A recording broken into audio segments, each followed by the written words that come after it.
नमस्कार आप सभी लोगों को मेरी ओर से इस श्री नवग्रह आश्रम सेवा संस्थान की ओर से आप सबको मेरी राम राम, जय जिनेन्द्र, राधे राधे, सत श्री अकाल।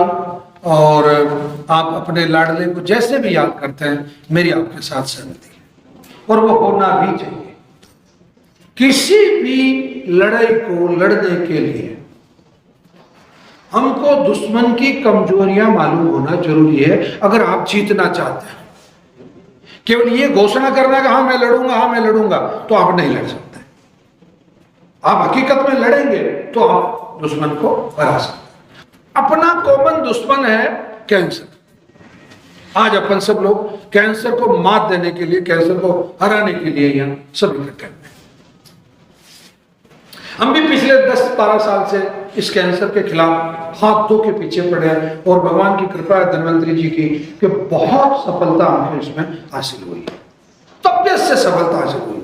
मतलब हमें तो उम्मीद ही नहीं थी कि इतनी सफलता मिलेगी, परंतु ये आयुर्वेद का दम है, इन औषधियों का दम है और आप लोगों का परहेज रखने का दम है, आप लोगों की आस्था है। और सबसे बड़ी बात है कि आप सब जगह से हार के, थक के, निराश होके और अपना पैसा लुटा के, अपना शरीर आधे से ज्यादा कमजोर करके, और जब आप यहाँ आते हैं ना, अगर आप फुल दम लगाने की स्थिति में नहीं है तो फुल दम क्या क्या चाहिए आपका? एक तो 100% परहेज चाहिए। हमने बोल दिया आपको गेहूं नहीं खाना, मतलब नहीं खाना, बात खत्म। उसमें यह तर्क नहीं चलेगा कि हम तो इतने साल से खा रहे थे, अब क्यों छोड़ दें?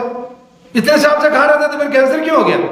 और फिर क्यों आए यहाँ जंगल में? कहाँ तो राजस्थान में भीलवाड़ा में रॉयला में चला, ये इतना जंगल पार करके यहाँ क्यों भाई? जब गेहूं नहीं खाना तो फिर अपने घर में खाओ।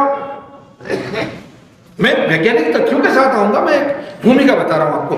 पूरा परहेज, पूरी औषधि और पूरी आस्था कि यार अब मैं ठीक हो जाऊं, अब मैं ठीक हो जाऊं। क्योंकि आस्था वैसे नहीं बनती केवल मैं कह दूंगा भगवान के 4 हाथ होते हैं, वो चक्र होता है और वो आपका कल्याण कर देंगे। नहीं, भगवान भी ये कहता है कि मैं तेरा कल्याण कब करूंगा? जब तू कर्म करेगा।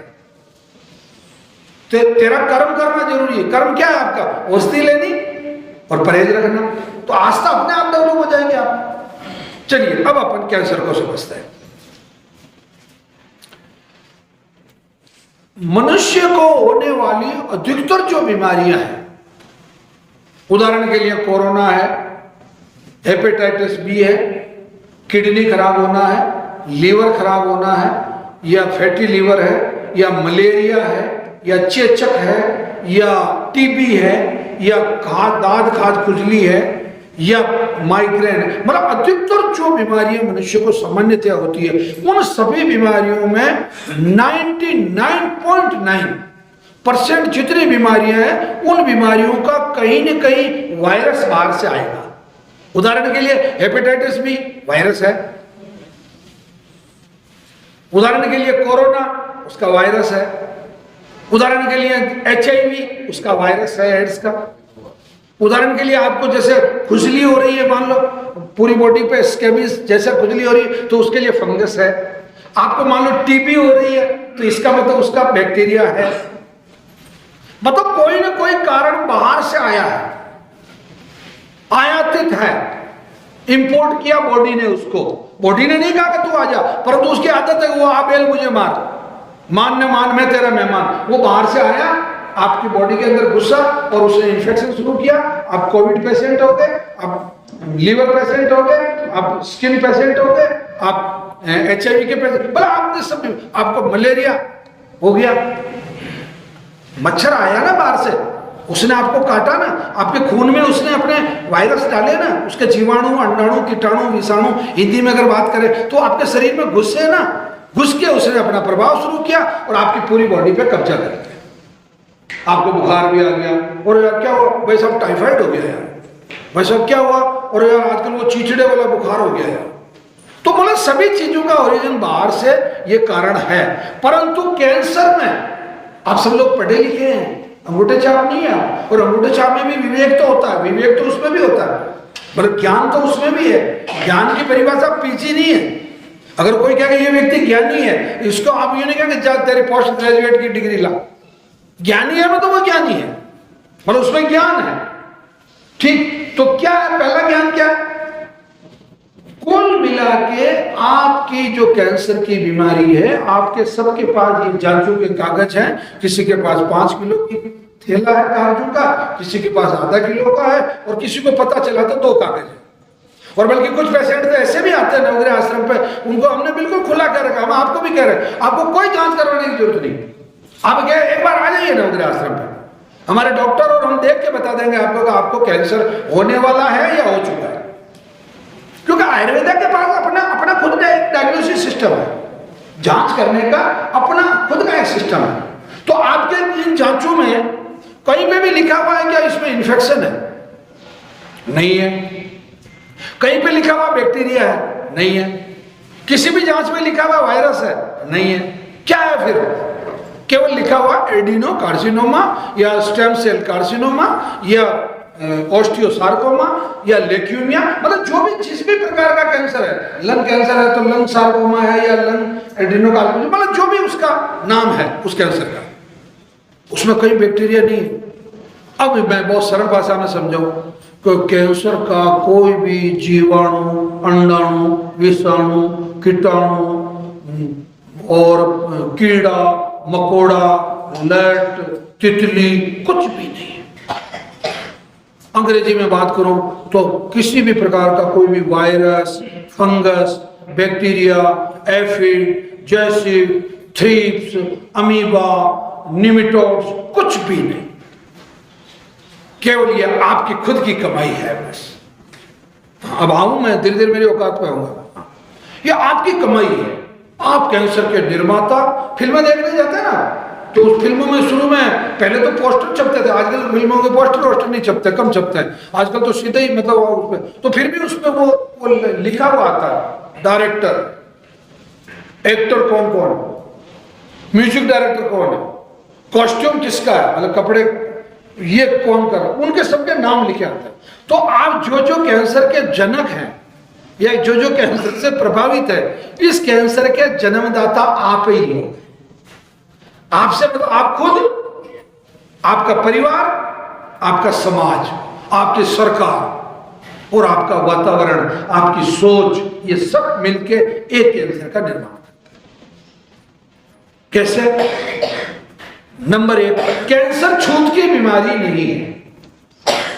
पहला मिथक अपने दिमाग से ये निकाल लें, कैंसर बिल्कुल किसी कीमत पर छूत की बीमारी नहीं है। मैं अगर चाहूं तो आपको HIV कर सकता हूं, मैं अगर चाहूं तो आपको दांत गाज खुजली कर सकता हूं, मैं अगर चाहूं तो आपको कोरोना कर सकता हूं, मैं अगर चाहूं तो आपको मतलब हेपेटाइटिस B कर सकता हूं, C कर सकता हूं। परंतु अगर मैं क्या चाहूं, मेरी 7 पीढ़ी चाहे तो आपको कैंसर नहीं कर सकती, क्योंकि कैंसर ट्रांसफर करने वाली कोई चीज ही नहीं है। कैंसर टोटली अंदर ही उत्पन्न करना, आपको अंदर से ही ऐसी फैक्ट्री, इसको यूं समझ लो, बहुत हंसी मजाक में समझा रहा हूं, ऐसी फैक्ट्री जिसमें बाहर से कोई माल नहीं आ रहा और अंदर से माल बन के बाहर निकल रहा है। मतलब एक ऐसी फैक्ट्री कि बाहर से कुछ भी नहीं आ रहा, ना सीमेंट आ रहा, ना सरिया आ रहा, ना कुछ आ रहा, और अंदर से ईंटें बन के निकल रही। अब वो ईंटें कहां से बन रही? आप ही बना रहे हो ना।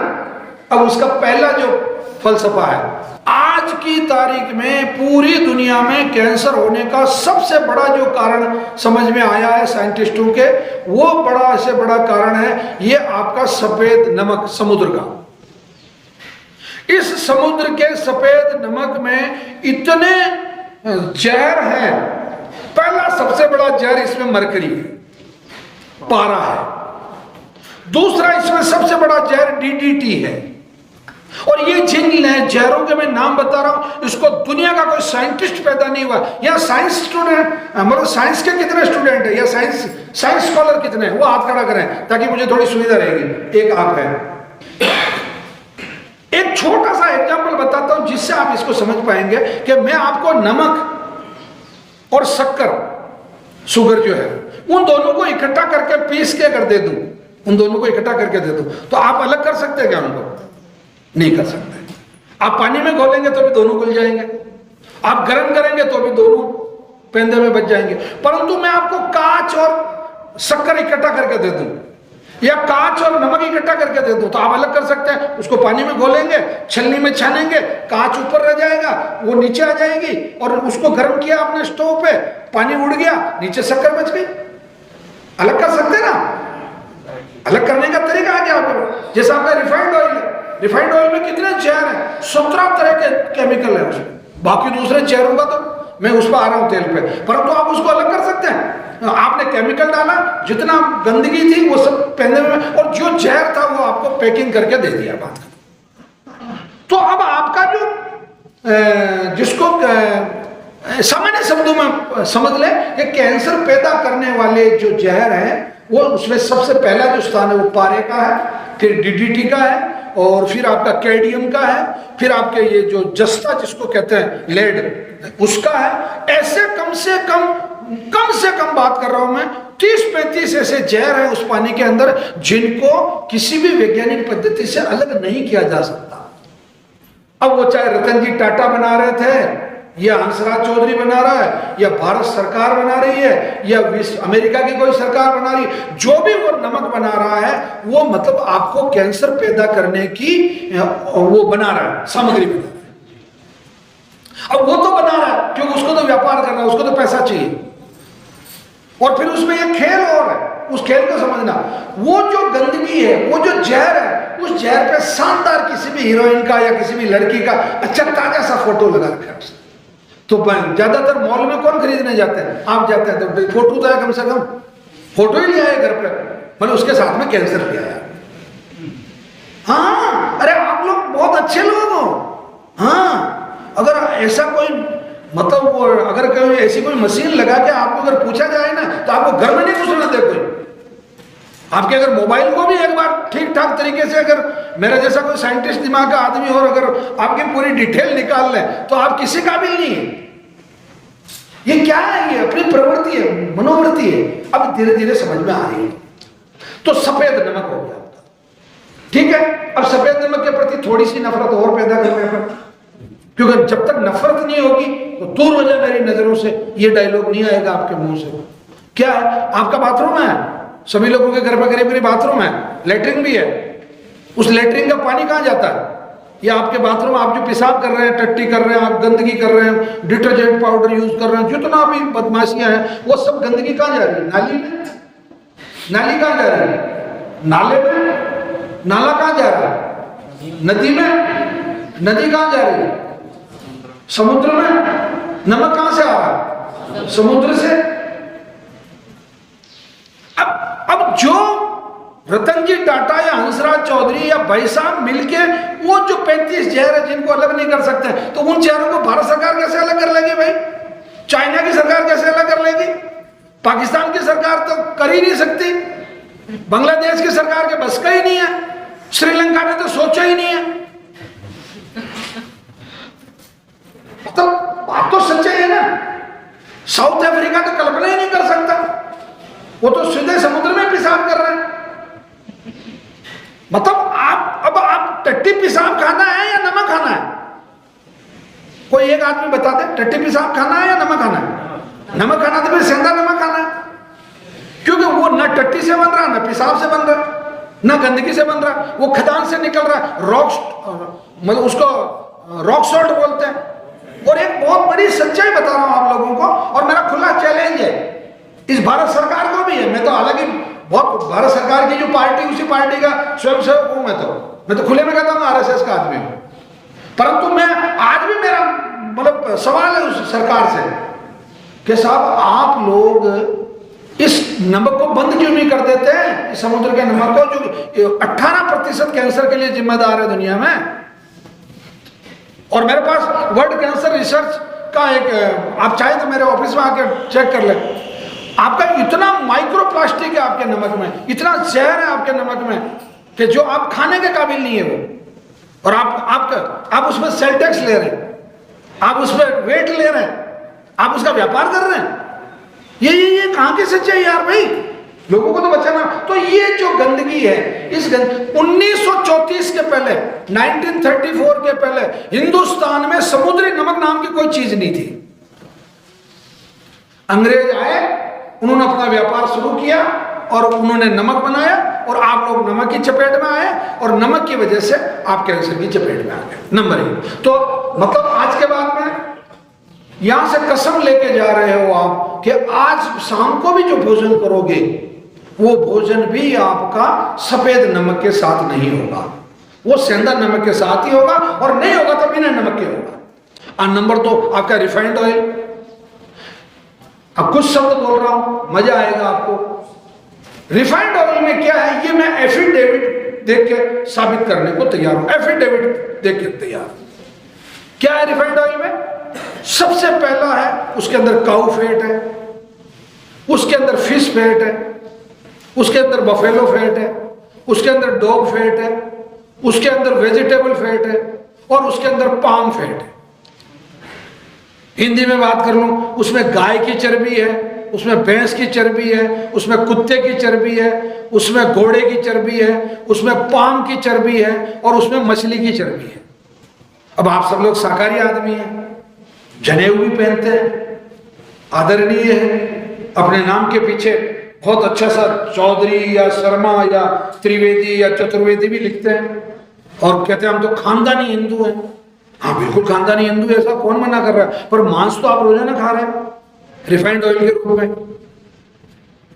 अभी इन दिनों में कुछ घटनाएं भी हुई है, मंदिरों में भी हुई है, प्रसादों में भी हुई है, और ना मानो तो आपकी मर्जी है, आप चाहे तो सीधी गाय खा लें, मुझे क्या ऐतराज है। परंतु मेरा फर्ज में एक चिकित्सक होने के नाते, रिसर्चर होने के नाते आपको कह रहा हूं कि रिफाइंड ऑयल इस दुनिया में कैंसर पैदा करने का दूसरा सबसे बड़ा कारण है, क्योंकि उसके अंदर ये चीजें हैं।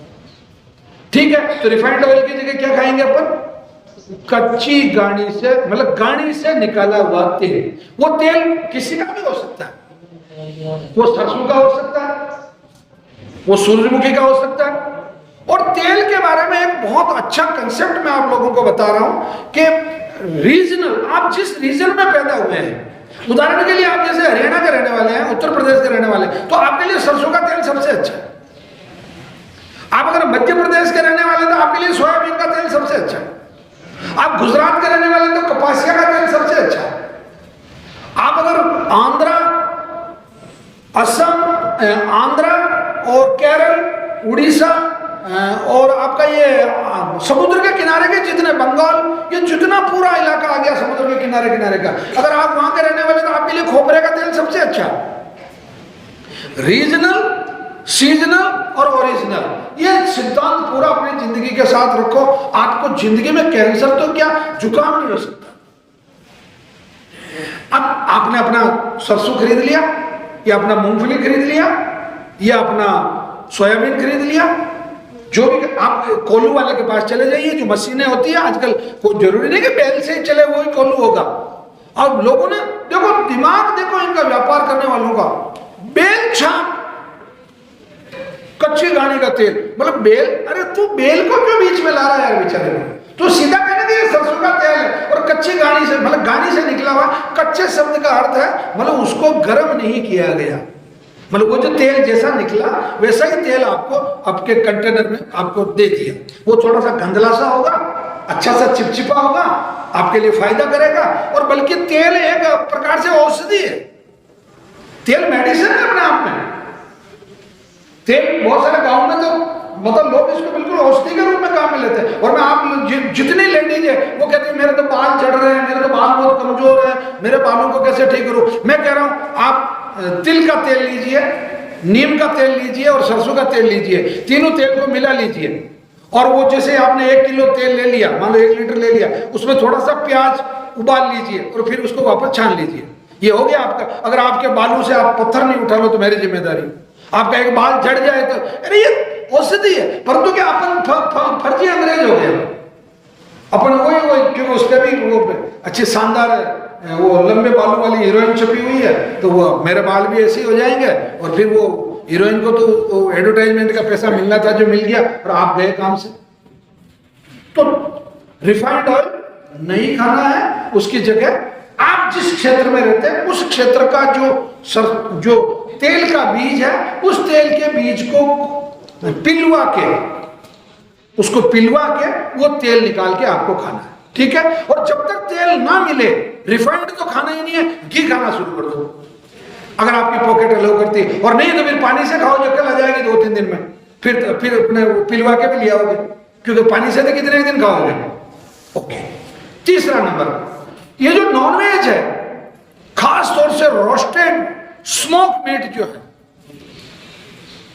ये पूरा यहाँ ये स्थिति है कि हर 8वें आदमी को, हर 6ठे पुरुष को कैंसर है और हर 10वीं महिला को कैंसर है। आपका मणिपुर, मिजोरम, उड़ीसा का ऊपर वाला इलाका, बंगाल का सिलीगुड़ी वाला ऊपर वाला इलाका, और आपका भूटान, आपका पूरा का पूरा नेपाल, यहाँ बहुत बुरी स्थिति है। ये लोग क्या करते हैं, अब देखो कई परंपराएं आदमी को ले बैठी है।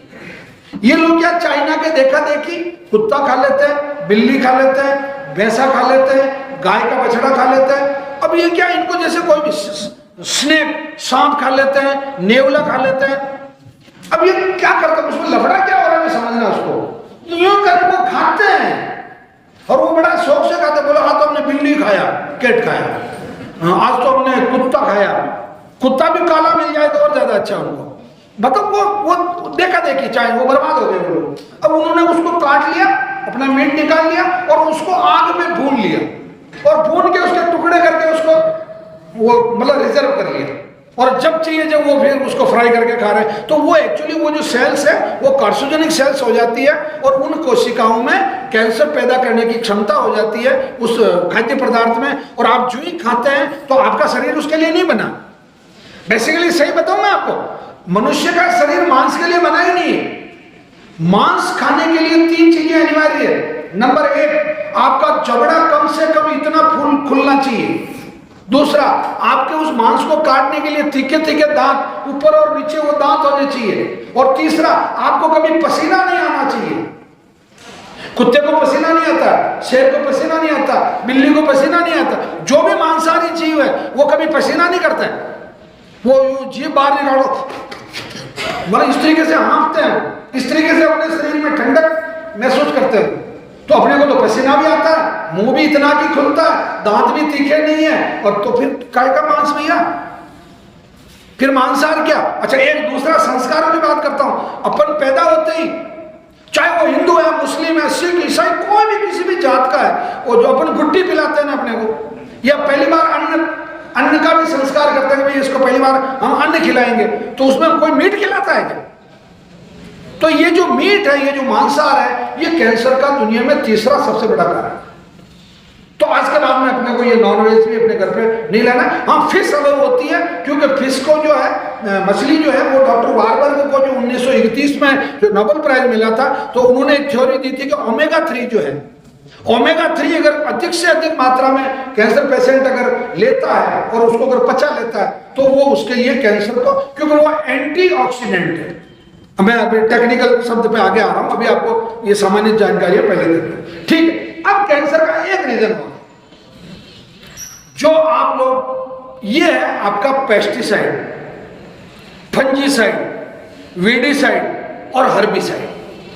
ये चारों पांचों जो चीजें हैं, ये भारत में किसानों द्वारा की जाने वाली गलतियां हैं। मैं खुद किसान हूं, बहुत बड़ा किसान हूं, 410-15 बीघे का जागीरदार हूं, परंतु मैं तो नहीं कर रहा हूं। मैं पिछले 15 साल से मैंने, मतलब मेरे खेत में मैं किसी भी पेस्टिसाइड का उपयोग नहीं करता हूं, डीएपी का उपयोग नहीं करता हूं, यूरिया का नहीं करता हूं, किसी भी हर्बिसाइड का, यानी कि खरपतवार को नष्ट करने के लिए मैं उसका उपयोग नहीं करता। ठीक है, परंतु कितने लोग हैं जो नहीं करते?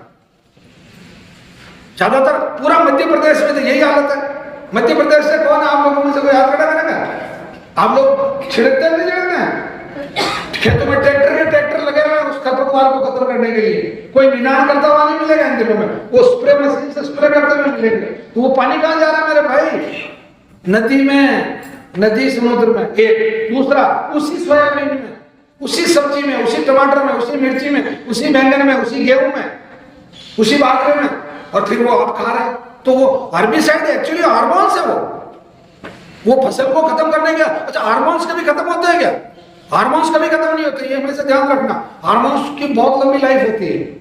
जैसे बैक्टीरिया खत्म नहीं होता, वायरस खत्म नहीं होता, वैसे हार्मोन्स खत्म नहीं होते। तो वो आपकी बॉडी में जा रहे हैं और उससे आपको नुकसान हो रहा है। तो इसका क्या तरीका है बता दूं आपको। होती कोशिश तो अपने घर पे सब्जी पैदा करो, और नहीं कर सकते हो तो सब्जी मंडी से जब सब्जी लेके आते हो तो आते ही पहले उसको, मतलब फुल गर्म पानी, मतलब उबलता हुआ पानी नहीं कह रहा हूं, एक बार उबाल लिया, फुल उबला हुआ पानी है, उसमें आते ही सब्जी को डाल दो।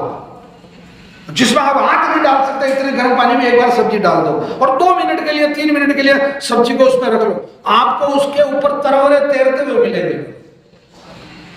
आप करके देखो ये कभी, आपको उसकी मिट्टी साफ हो गई, उसकी जो स्किन पे। अच्छा, दवाइयों, ये जो सब्जियां हैं इनमें सबसे ज्यादा जो पेस्टिसाइड है, हर्बिसाइड है, फंजीसाइड है, वीडिसाइड है, यानी कि जितना जहर है वो ऊपर ज्यादा होता है। तो वो धुल गया आपने उसको कुछ मात्रा में तो डिटॉक्सिक कर लिया, और फिर आप जब सब्जी बनाए तब भी एक बार उसको और वॉश कर लें, तो आप कुछ तो बचे, मतलब आपका थोड़ा बहुत तो सेफ्टी हुआ, आपका वो हो गया। तो ये सब्जियों का खेल हो गया। अब आते हैं अपन कैंसर की उत्पत्ति की होती, तो इन चीजों का पालन करेंगे कि नहीं करेंगे? बाजार में आपके घर में किसी की, थोड़े दिनों पहले किसी के घर में कोई शादी ब्याह कुछ हुआ क्या? किसी के भी घर में हुआ हो, एक आदमी की पूछ रहा मतलब, जिसमें आप केसर लाए हो खरीद के, मतलब लड्डू जलेबी या खीर बनाने के लिए केसर तो लाए होंगे ना? किसी के नहीं हुआ? 1 साल नहीं, 2 साल, 5 साल, किसी का हुआ ही नहीं। केसर खरीदा होगा ना, वो बेबी चाप या जो भी है ना, वो छोटा सा डब्बी होता है, घर का मालिक उसको जेब में लेके घूमता है, जब डालना तभी डालेगा। क्यों भाई? सबसे महंगा इसलिए, ठीक है ना। और वो करीब, अगर उसकी बात करें तो वो करीब 10 लाख रुपए का, मतलब मोटा मोटी अगर ग्राम में मैं बात करूं तो 10 लाख रुपए का केसर होगा, ज्यादा से ज्यादा 20 ग्राम से ज्यादा नहीं होगा ये उसकी कीमत। वो कितनी बिल्कुल बारीक होती है, ठीक है। चलो ज्यादा उजाड़ में मत पड़ो, यूं समझ लो 1000 रुपए का आधा ग्राम, बस। ये भी मैं गलत आंकड़ा दे रहा हूं आपको, इससे भी कम होता है, मतलब ठीक है। अब 1000 रुपए का आधा ग्राम, और विमल कितने में आ रही है? 1 रुपए में 1 विमल, और उसमें दाने दाने में केसर है, मतलब दाने दाने में केसर है उसमें। तो कितना शानदार गणित आपका। आपने 1 रुपया दिया, 1 विमल ले ली, दाने दाने में केसर है। और क्यों लिया आपने, इसका भी कारण बता रहा हूं। वो जो 3 भिखारी हैं इस हिंदुस्तान के, सबसे बड़े भिखारी 3, क्योंकि अब उनके बाद फिल्में तो बची नहीं। फिल्में तो जो अच्छे आर्टिस्ट थे वो OTT पे आ गए और उन्होंने अपनी फिल्में बना ली, और आज की तारीख में मैं भी उस फिल्म को शौक से देख रहा हूं और आप भी शौक से देख रहे हैं। अब वो जो ब्रदर्स हैं, उन ब्रदर्स की दुकान तो हो गई बंद, तो वो 1 रुपए में दाने दाने में केसर दे रहे हैं। तो अच्छी बात है, उनका मानना चाहिए, क्योंकि वो देश के देवता हैं। तो आप अगली बार आपके घर पे जब भी कोई खीर बनाए, मिठाई बनाए, तो 10 विमल लेके आए, उसको कैंची से काटें, उस खीर में डालें और स्वाद का आनंद लें, ठीक है। और 6 महीने बाद में सब लोगों को कैंसर के इलाज के लिए लेके नवग्रह आश्रम पे आ जाए, ठीक है। ये कर लेना। रजनीगंधा 00 गजब चीज है साहब। तुलसी, मतलब अपने हिंदू ग्रंथों में लिखा हुआ है, गरुड़ पुराण में बिल्कुल उल्लेख है इसका, और कई ग्रंथों में उल्लेख है कि व्यक्ति के मृत्यु के समय अगर उसके मुंह में अंतिम समय भी, या मान लो मरते ही, अब आपका ये जो रजनीगंधा 00 है, 00 पे तुलसी लिखा रहता है, और मरते वक्त अगर तुलसी मुंह में है तो फिर तो स्वर्ग की तो गारंटी है। फिर आपने 1 पौवा पिया, 180 ml रजनीगंधा 00 खाया, ट्रक के नीचे आ गए, बट की आवाज आई, तस्वीर मतलब प्लास्टिक की उस पर कुर्सी पे रख दी गई और माला पहना दी, घर वाले बैठे मुंडन करवा के, और निश्चित रूप से जो आए उसको कहा साहब मेरे पिताजी स्वर्ग में गए, क्योंकि उन्होंने आखिरी में रजनीगंधा 00 खाया था। ये कानूनी सबूत है कि उस पर तुलसी लिखा हुआ है। बड़े अच्छे लोग हैं यार। तो हरियाणा वालों को तो और कह दो तो और मतलब सिर फोड़ दे वो। मतलब मैं जैसे पेशेंट आता, मैं कहा बाबा के बीड़ी पीता था, बोले कौन पीता? बोले गुटखे खाता था, बोले कौन खाया? मैं को फिर क्या? बोले हुक्का पीता था, हुक्का। मतलब ये क्या है? मैं हरियाणा की बुराई नहीं कर रहा हूं, मैं बुराई उस सिस्टम की कर रहा हूं कि जो सिस्टम आप उसको रिवाज समझ बैठे, अपनी प्रतिष्ठा समझ बैठे, अपनी दादागिरी समझ बैठे, वो दादागिरी ही आपको कैंसर की तरफ लेके जाती है। कैंसर होता क्यों है? कैंसर होने का एकमात्र जो प्रोसेस है वो है आपकी कोशिकाओं का बगावती हो जाना। आपके शरीर की जितनी कोशिकाएं हैं वो सब कोशिकाएं एक ऑर्डर लेके पैदा हुई है, एक आदेश के साथ पैदा हुई है। उदाहरण के लिए मैं एक ऑर्डर के साथ पैदा हुआ हूं कि मेरा जो सरनेम, मेरे दादा बा का नाम जो सरनेम था चौधरी, मेरे पिताजी का सरनेम था चौधरी, तो मैं भी चौधरी ही लिखूंगा। एक ऑर्डर के साथ पैदा हुआ। उनकी हाइट 6 फीट की थी, दादाजी की, नाना जी की, पिताजी की, मैं भी 6 फीट का हूं। मैं एक ऑर्डर के साथ पैदा हुआ। उनका रंग इस तरीके का था, गेहुआ रंग था मेरे दादाजी का, नाना जी का, पिताजी का, मेरा भी गेहुआ रंग है। एक ऑर्डर के साथ पैदा हुआ। परंतु अब अगर मतलब मेरी दादी 6 फीट की, दादा 6 फीट के, नाना नानी 6 फीट के, माता पिता 6 फीट के, सबका रंग गेहुआ मतलब मेरा है वैसा। अब अगर मेरे मान लो, और मेरी पत्नी भी 6 फीट की, उसका भी रंग गेहुआ, अगर उसके 3.5 फीट का बिल्कुल ब्लैक कलर का शानदार कैनियन पैदा हो जाए के, तो क्या चेंज हुआ? डीएनए हुआ ना। ये बस इतना सरल तरीके से समझ लो कि आपके शरीर की कोशिका का जिस दिन डीएनए चेंज हो गया, डीएनए को मैं बहुत सरल शब्दों में समझा दूं, आदत का परिवर्तन, धर्म का परिवर्तन, क्रिया का परिवर्तन और उसकी चीजें मानने का, ऑर्डर मानने का परिवर्तन, मतलब आपके डीएनए में परिवर्तन हो गया। ठीक है, वो डीएनए के लिए पूरा का पूरा एक कोशिका विकार का वो सेल्स जो वो लगा हुआ है, उसको आप देख लेना बाद में। चलिए अब ये क्यों होता साहब? अब इसको मैं आपको लेके जाता हूं ठेठ पुराने से। हमारे आयुर्वेद के ग्रंथ जब लिखे गए, उस समय एक सिद्धांत आया आयुर्वेद के ग्रंथों में, सप्त धातु सिद्धांत। सप्त धातु सिद्धांत, ये धातु से मतलब आप ये मत सोना चांदी हीरे जवाहरात, ये नहीं, हमारे आयुर्वेद की बिल्कुल एक अलग भाषा है। जिस डीएनए में वो पैदा हुई है, जो उसके डीएनए के रूल्स एंड रेगुलेशन है, उनका पालन नहीं करे और वो कहता है मैं तो आतंकवादी हूं सर। अब परिभाषा क्या कैंसर की बताऊं? बहुत सरल परिभाषा, इससे छोटी परिभाषा शायद किसी भी बीमारी की मैंने अब तक नहीं पढ़ी किसी किताब में, जितनी छोटी परिभाषा कैंसर की है। आपके शरीर को भी हटा दो बोले, कोशिकाओं का अनियंत्रित हो जाना, कोशिकाओं का अनियंत्रित हो जाना, यानी कि अनियंत्रित कोशिकाएं ही कैंसर है। अब इससे छोटी परिभाषा क्या होगी? अनियंत्रित कोशिकाएं और कैंसर, बस 3 शब्द में पूरी बीमारी। अब पहले समझ लेते हैं अपन अनियंत्रित, अनकंट्रोल। ठीक, शब्द धातु सिद्धांत क्या कहता है? आप जो कुछ भी खाते हैं, जो कुछ भी पीते हैं, जो कुछ भी देखते हैं और जो कुछ भी सुनते हैं, उनसे आपके शरीर में रस का निर्माण होता है। रस बनता है। आपने गन्ने का रस पिया, रस है। आपने भोजन किया, रस है। आपने खाना खाया, रस है। आपने अच्छा भजन सुना, रस आया। आपने कोई महबूबा सुना, रस आया। आपने किसी को श्रद्धा भाव से देखा, रस आया। आपने किसी को वासना भाव से देखा, रस आया। सुनने से, देखने से और आहार लेने से रस का निर्माण होता है।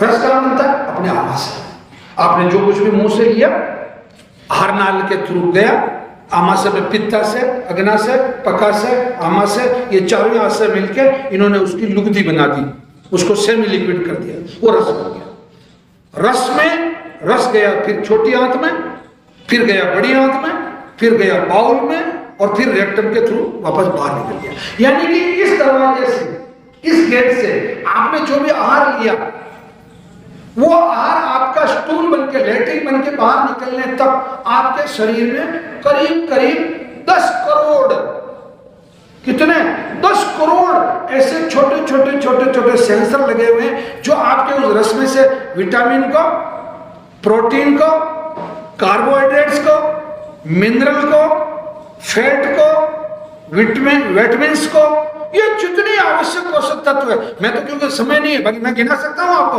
हाँ, 117 है ये, मतलब 117 ऐसे आवश्यक पोषक तत्व हैं जो आपके वो बताओ ग्रहण करते हैं। ठीक है, और इससे भी ज्यादा होंगे, मुझे 117 याद है कुल मिलाकर। ठीक, अब ये जो उसने ग्रहण किया वो जाएगा सीधा लीवर के पास। लीवर सबसे पहले उसकी जांच करेगा कि इसने कोई पॉइजनिंग तो नहीं है, ये कोई पर्चा आउट वाला मामला तो नहीं है, या कोई सेठ जी दिवालिया तो नहीं हो गया, कहीं जहर वहर तो नहीं पी लिया, तो जहर नहीं है, ओके ओके, तो वो उसको सीधा भेजेगा लीवर, मतलब आपके खून में मिला दिया, खून में इंक्लूड हो गया। शुरू में खून में इंक्लूड नहीं होता, ये ध्यान रखना आप, ये कैंसर के इलाज की प्रथम श्रेणी बता रहा हूं मैं आपको, पहला जो स्टेप है। शुरू में आपने जो भी लिया वो खून में नहीं मिला, वो पहले लीवर के पास गया और लीवर मिलाएगा खून में, ये काम लीवर का, ओके मिल गया। मिलते ही वो जितना प्रोटीन, कार्बोहाइड्रेट, विटामिन, मिनरल, ये जो आवश्यक पोषक तत्व है वो आपका खून लेके हर कोशिका तक जाएगा। ले भाई, ले विटामिन, ले प्रोटीन, ले ताकत, ले जिंदगी, ले, ऐसा बोलता बोलता वो जाएगा और वो सब पदार्थ उस कोशिका तक, कौन सी, लास्ट कोशिका तक, मतलब यानी कि सभी कोशिका लास्ट एक तरह से देखे तो मतलब हर कोशिका के पास जाएगा और वो कोशिका उसको खून उसको देके चला जाएगा। अब वो कोशिका कहेगी अरे यार मेरे भाई तू ये तो ले आया पर तू ऑक्सीजन नहीं लाया यार, मैं इसको पकाऊं कैसे। जैसे मान लो भाई साहब प्रवास पे थे 1-2 महीने से, भाभी श्री घर पे नहीं, अब आपको भूख लग रही तो आपने देखा आटा भी मिल गया, आपने देखा नमक मिल गया, आपने देखा तेल मिल गया, थोड़ी बहुत सब्जी भी पड़ी थी, अब गैस का सिलेंडर खाली, तो क्या करे भाई साहब, या तो कच्चा खावे या होटल में जाके खावे, भोजन तो नहीं पका सकते। तो कोशिका भोजन पकाती है, यानी कि आपके शरीर में आहार का जो पाचन है वो कोशिका में होता है। आमाशय तो केवल लिक्विड बना, केवल बस वो बना रहा है केवल, और कोई काम नहीं कर रहा, वो केवल वही कर रहा है बस। ओके चलिए, अब उसको ऑक्सीजन नहीं मिला, तो ऑक्सीजन नहीं मिलने की स्थिति में डॉक्टर वारबर्ग को मैं बीच में लेके आ रहा हूं। डॉक्टर वारबर्ग हुए, साइंटिस्ट हुए, बहुत टॉप साइंटिस्ट, 1919 या 20 के आसपास इन्होंने काम करना शुरू किया था कैंसर पे।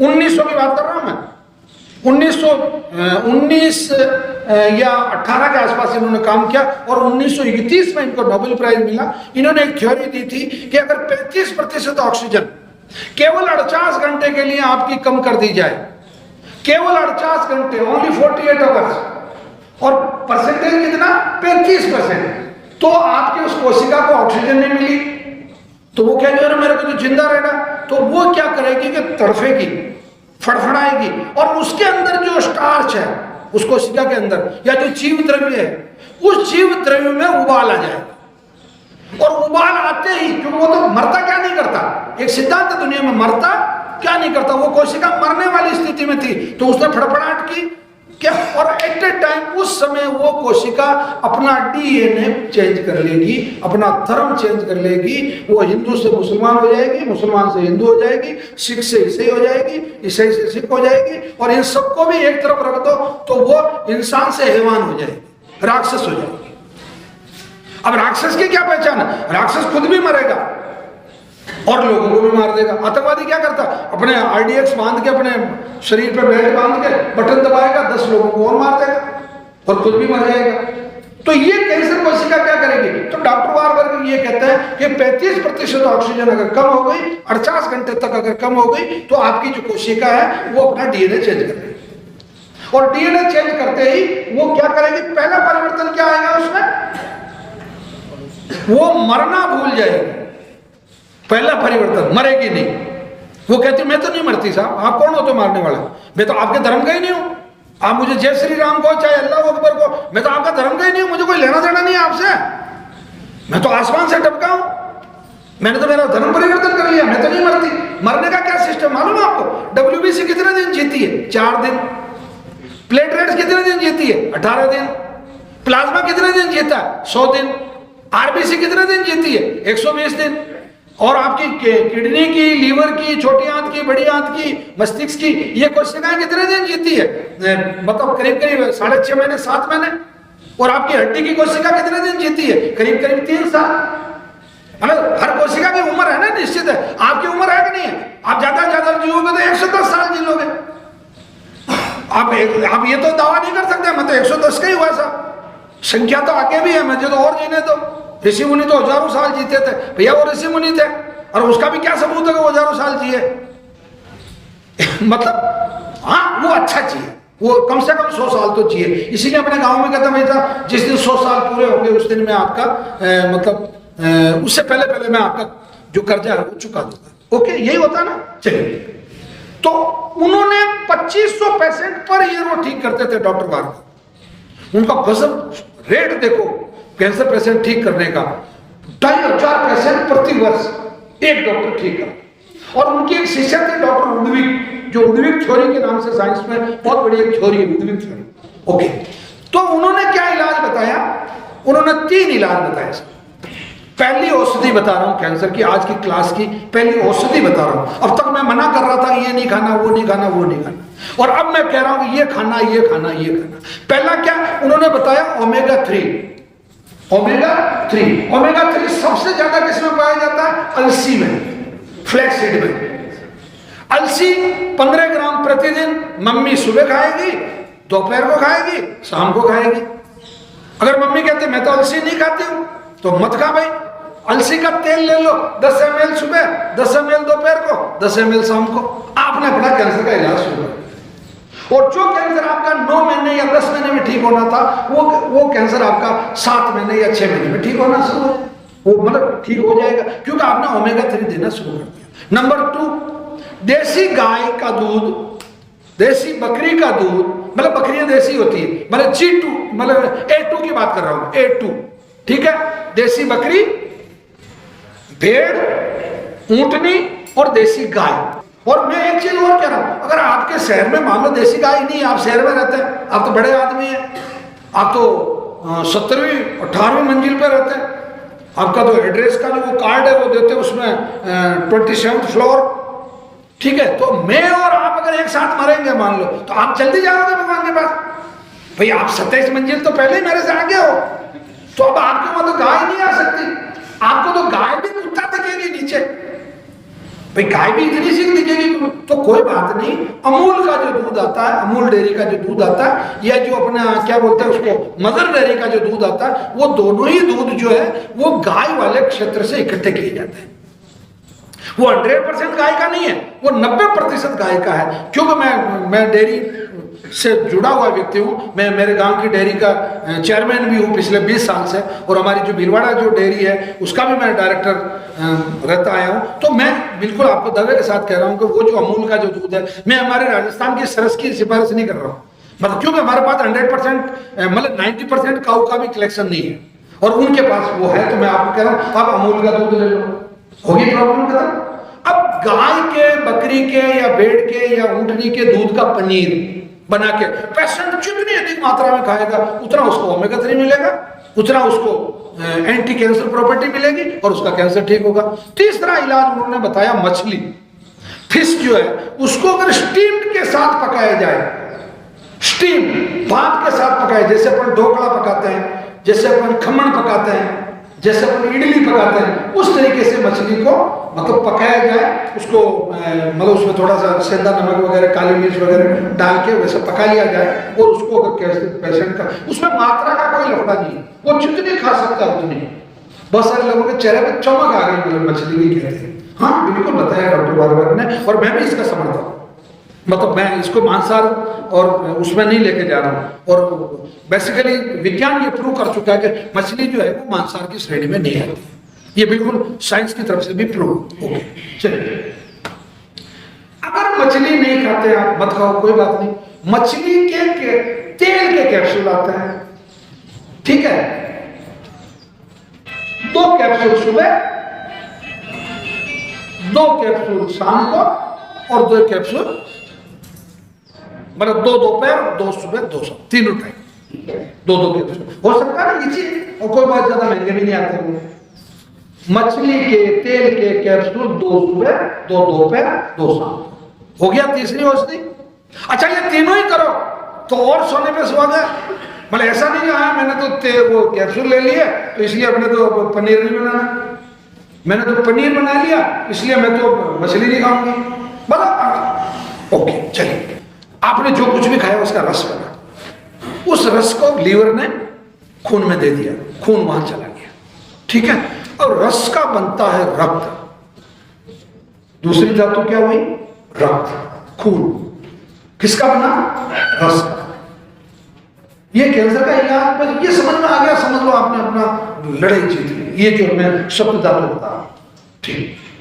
रक्त का बनता है मांस, मांस क्या क्या आपके शरीर में? Kidney, liver, intestine, breast, lungs, सब मांस। ठीक है। मांस की बनती है चर्बी, मतलब फैट, और फैट में कभी कैंसर नहीं होता। मांस की बनती है चर्बी, चर्बी की बनती है हड्डी, बोन, हड्डी का बनता बोन मेरो, अस्थि मज्जा। बोन मेरो में बनता है, पुरुषों में बनता है शुक्र, और माता बहनों में बनता है रज। रज अगर आपके पास पर्याप्त है तो बनेगा ओज, और शुक्र अगर आपके पास पर्याप्त है, पर्याप्त शब्द बोल रहा हूं, इसको समझ जाना, मतलब संतान उत्पत्ति करना कोई गुनाह नहीं है, परंतु आप बचा के रखें, मतलब अपना ओज बचा के रखें तो ठीक है। तो शुक्र से बनता ओज और रज से बनता ओज, और शुक्र और रज दोनों मिल जाए तो बनता है हंसराज या XYZ। ओके, समझ में आ गई? अब क्या करना? ओज बन गया। ओज का सबसे शॉर्ट में समझाने का अगर कोई तरीका है तो वो ये है कि ये पांचों जो ये चारों जो महानुभाव है ये ओजस्वी है। इनके चेहरे पे 12:15 बज रही है। ये कभी किसी कैंसर हॉस्पिटल के बाहर थैला लेके घूमते हुए नहीं देखे गए, और इन्होंने जो इरादा कर लिया हमने, बात खत्म। बस मेवाड़ गुलामी नहीं करेगा, मतलब नहीं करेगा। माफी नहीं मांगूंगा अंग्रेजों से, नहीं मांगूंगा। भारत के ज्ञान को पूरी दुनिया में फैलाऊंगा, मतलब फैलाऊंगा, मतलब मेरा खुद का कुछ नहीं है, जो कुछ है देश का। चारों का अपना सिद्धांत। आपका क्या सिद्धांत है? कैंसर हारेगा, कैंसर को हराऊंगा, कैंसर मरेगा, कैंसर को मारूंगा। बात खत्म, बात क्लियर। कोई कंसेप्ट नहीं दूसरा, केवल दुश्मन कौन? कैंसर। लड़ना किससे? कैंसर से। हराना किसको? कैंसर को। हराऊंगा कौन? मैं, क्योंकि मैं ओजस्वी हूं। बात खत्म। अब आपको ओजस्वी हो तो ओज किस? शुक्र से और रज से क्या बना? ओज। ओज से क्या बनता है? मन। मन बनता है ओज से। आप लोगों में से किसी ने मन देखा है क्या? वो है, उसका जो स्थान है वो हृदय में है, हृदय स्थान है। अपन यूं कहते हैं कि नहीं कहते? आप ऐसे कहते हैं यार मेरा मन नहीं मान रहा है, आज मेरा मन दुखी यार, या यूं कहते आज मन ठीक नहीं है, आज मन नहीं मान रहा है। आप यूं बोले कहेंगे मेरा सिर दुख रहा, मेरा दिमाग खराब हो रहा, वो दिमाग है, ब्रेन है, बट मन जो है वो आपका हृदय स्थान पे है। तो मन के आ रहे मन के चीते चीत के सुना ना? मन चंगा तो कचोटी में गंगा, सुना आपने? हिम्मत मर्दा मदद खुदा, सुना आपने? बादशाह की बेटी फकीर से निकाह, सुना आपने? मन के आ रहे मन के चीते चीत, ये भी सुना आपने? मन लोभी, मन लालची, मन चंचल, मन चोर, मन के मते न चालिए, मन पलक पलक में, और ये भी सुना आपने? और मन के आ रहे मन के चीते चीत, ये अपना आदर्श वाक्य है। अब मन को गवर्न करती है आत्मा। तो आत्मा का तो कोई बहुत बड़ा रोल नहीं है कैंसर की बीमारी में, क्योंकि आत्मा कभी कैंसर लेके नहीं आती है। आपके काम बहुत अच्छे थे इसलिए आपको मनुष्य का जन्म मिल गया। तो कोई आदमी अगर ये कहता है साले पहले के जन्म में कोई पाप किए तूने इसलिए तेरे को कैंसर हुआ, नहीं, गलत बात। आत्मा से नहीं। हाँ, इस जन्म में जो पाप किए, तंबाकू खाने का, जहर खाने का, दारू पीने का, अल्कोहल लेने का, या नॉन वेज खाने का, या गलतियां जो की वो गलतियां या जो पाप किए उससे आपको कैंसर। तो अब मन अगर आपका 100% मजबूत हो, बहुत अच्छा मन हो, मतलब दुनिया का श्रेष्ठ मन हो, या दुनिया के 1 लाख श्रेष्ठ मनों में से आपका एक मन हो, तो मन किससे बना था? ओज से। ओज किससे बना था? शुक्र से। इतनी देर में भूल गए? मन जिसका सबसे श्रेष्ठ है, सबसे मजबूत है, वो किससे? ओज। ओज उसका श्रेष्ठ होगा। श्रेष्ठ ओज कब होगा? जब श्रेष्ठ शुक्र और श्रेष्ठ रज होगा। अच्छा रज और अच्छा शुक्र किससे बना? Bone marrow. तो बोन मेरो सबसे अच्छा होगा। तो हड्डी सबसे अच्छी होगी तो बोन मेरो सबसे अच्छा होगा। चर्बी अच्छी होगी तो हड्डी अच्छी होगी। मांस अच्छा होगा तो चर्बी अच्छी होगी। फिर खून अच्छा होगा तो खून अच्छा होगा तो मांस अच्छा होगा। मांस कब अच्छा होगा? जब आपका खून अच्छा है ना, क्योंकि उससे बना था। और खून कब अच्छा होगा? जब रस अच्छा होगा। और रस कब अच्छा होगा? जब आहार अच्छा होगा। तो कैंसर का इलाज किस पे आके टिक गया? आहार पे आके टिक गया। आहार क्या है? औषधि आहार है, सब्जी आहार है, विचार आहार है। यार भाई साहब आज बड़े खिले खिले से लग रहे हो यार, क्या बात है? बोले यार आज मैं प्रवचन सुनने गया था, आज कथा में यार बहुत मेरे आनंद का विषय था यार। आज भगवान श्री राम का तिलक हुआ यार, मुझे मजा आया यार आज देखने में। ये आहार है, ये भी आहार है। अब आहार पे पहला काम कैंसर थ्योरी में आयुर्वेद ने बहुत सालों पहले कर लिया, और उसका सबसे बड़ा प्रमाण ये, आप आयुर्वेद हैं, आप आयुर्वेद हैं, आप आयुर्वेद हैं, मैं आयुर्वेद हूं। कौन? कैसे? मैं तुलसी की पत्ती डाल के जब चाय पीता हूं तो मुझे अच्छी लगती है, मैं जब अदरक डाल के चाय पीता हूं तो अच्छी लगती है, मैं नीम का दातुन करता हूं तो मेरे दांत मजबूत होते हैं। समझ में आ रही बात है? मैं जब उपवास करता हूं तो मैं सेंधा नमक खाता हूं। क्यों भाई? सफेद नमक क्यों नहीं खाते हैं उपवास में? वो है पवित्र है। अरे सफेद क्यों नहीं खाते? सफेद नमक खाते हैं क्या उपवास करते हैं, व्रत करते हैं, जब एकादशी करते हैं, उपवास में तो समझते हो ना, तो क्यों नहीं खाते हैं उसको? अब मैं उल्टा कान पकड़ रहा हूं, मतलब मैं इतनी देर सीधा सीधा चल रहा था, उल्टा चल रहा हूं। क्यों नहीं खाते? क्योंकि वो अपवित्र है। अपवित्र का मतलब क्या? पवित्र शब्द का क्या अर्थ है? पवित्र शब्द का अगर मेरे से परिभाषा आप लें, पवित्र शब्द का अर्थ होता है जो आपके शरीर के लिए सर्वोत्तम हो, वो पवित्र है। मांसाहार नहीं करना, मांस अपवित्र है। शराब अपवित्र है जो आपके शरीर को नुकसान करता है। तंबाकू अपवित्र है। गधे को खिला तो गधा नहीं खाएगा तंबाकू, और आप मतलब उसके लिए कहा मैं तो तंबाकू का वो सिपे सा ला रहा हूं साहब, मैं तो उसका एम्बेसडर हूं तंबाकू नहीं। ओके, तो अब वो क्या खा रहा है? उपवास में क्या खा रहा है आप? बगर खा रहे हैं, साबूदाना खा रहे हैं, सिंगाड़ा खा रहे हैं, कुट्टू खा रहे हैं, रागी खा रहे हैं, फल खा रहे हैं, सब्जियां, हरी सब्जियां खा रहे हैं, दूध पी रहे हैं, बस यही तो है। ये आयुर्वेद का आहार है। इसका मतलब आपको आयुर्वेद की जानकारी है कि नहीं है? वो प्रमाण पत्र नहीं है आपके पास, मतलब वो सर्टिफिकेट आपने कहीं से नहीं बनवाया कि मुझे आयुर्वेद की जानकारी है। बाकी सच्ची बात तो ये कि आयुर्वेद के आप अच्छे ज्ञाता हैं। सुबह जल्दी उठना कौन कहता है? आयुर्वेद कह रहा है सुबह जल्दी उठ। जैसे पुराने दादाजी हैं, ये दादाजी हैं, ये दादाजी हैं, ये कहते हैं मैं जिंदगी में कभी मतलब लेट नहीं उठा, तो आज इनकी उम्र सबकी 70 साल क्रॉस, और जो लेट उठ रहे वो बहुत सारे निपट गए, फाइलें निपट गई, मृत्यु प्रमाण पत्र बन गया। आपका आयुर्वेद क्या है? आपको सूर्योदय के 47 मिनट बाद से लगा के और 1 घंटे, मतलब मोटा मोटी जैसे सूर्योदय अगर 6 बजे हुआ है तो आपको 7:30 बजे पहले भोजन कर लेना है, 90 मिनट पहले, और शाम को सूर्यास्त होने के 90 मिनट पहले आपको भोजन कर लेना है। यह आपकी चतुराग्नि, यह आपका आयुर्वेद है। तो कैंसर पेशेंट का आज से नियम है, सुबह का खाना 8 बजे पहले और शाम का खाना 6 बजे पहले। और आप दूसरे भी अगर कर लो तो ठीक है, मजा आ जाएगा जिंदगी का।